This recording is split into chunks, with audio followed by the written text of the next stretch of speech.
Hi, I'm Stacy Demosky for the Park City Info Channel here on Main Street during the Sundance Film Festival. And with me today, I have Marshall Moore, who's the director of the Utah Film Commission. Welcome. Well, thank you, and welcome to you. Welcome to the Hub. Thank you. You know, the Hub's been great. I've been checking in and out all up and down the street, and it's a great place to come in and get warm when it's been cold outside. Now, the Utah Film Commission, that is a part of the Utah state government. It is. And so what exactly does a state's film commission do, specifically the Utah Film Commission? Sure. First of all, we're a program of the Governor's Office of Economic Development. So right off the bat, you know what we're responsible for, and that is bringing economic development to the state through the film and television industry.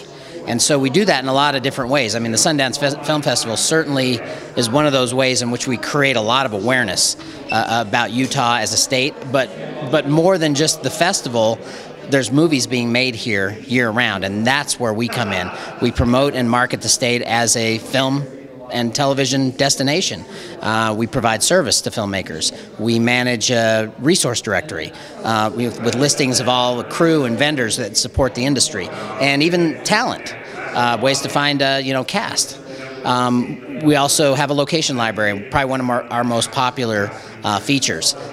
People want to know when they're coming to the state where they can make the movie, and so it's like a turnkey operation. We try to make it very easy for people to work here, and then of course the big thing is we also manage an incentive program that gives 20 and 25 cents back on each dollar left in the state. Which is one of the more competitive incentive programs of all the film commissions in the states, right? Well, yeah, in a certain budget range we are. Because the fund has limitations, we excel and thrive in the $1 to $10 million budget range. If it's a part of a big studio feature, we get those. Cable movies, we get a lot of those, and independent features as well.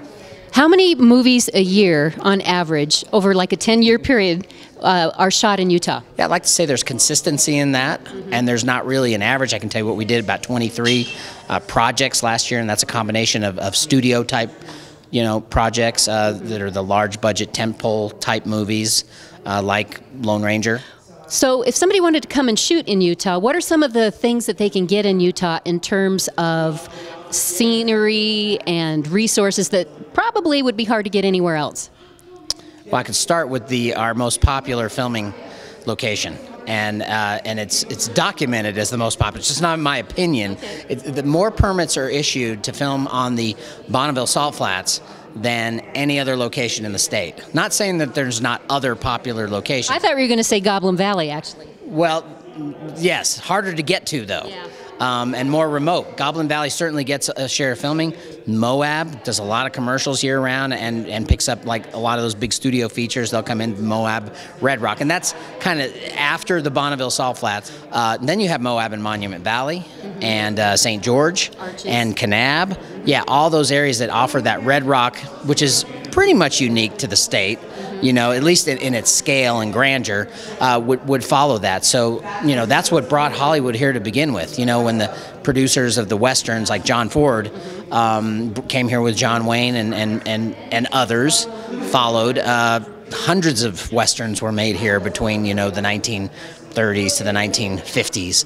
And so that's how it all started. It started down there because we had unique locations you couldn't find anywhere else, and then migrated northward.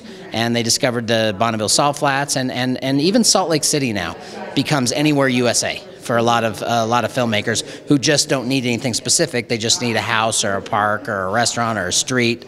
So it's a combination of all those things working together. But the main thing is ease of travel, getting back and forth between a production hub like Los Angeles and our airport, the 90-minute flight, or St. George. You could drive it in 5 hours. So our state is positioned perfectly, along with the unique locations, to be able to attract, any type of production. Thank you for joining us today, Marshall. I really appreciate your time, and good luck with the rest of the festival. Well, thanks for the visit. We appreciate you being here, and, we're going to be here next year, so come back. I look forward to it. All right. I'm Stacy Demosky with the Park City Info Channel. Thanks for watching.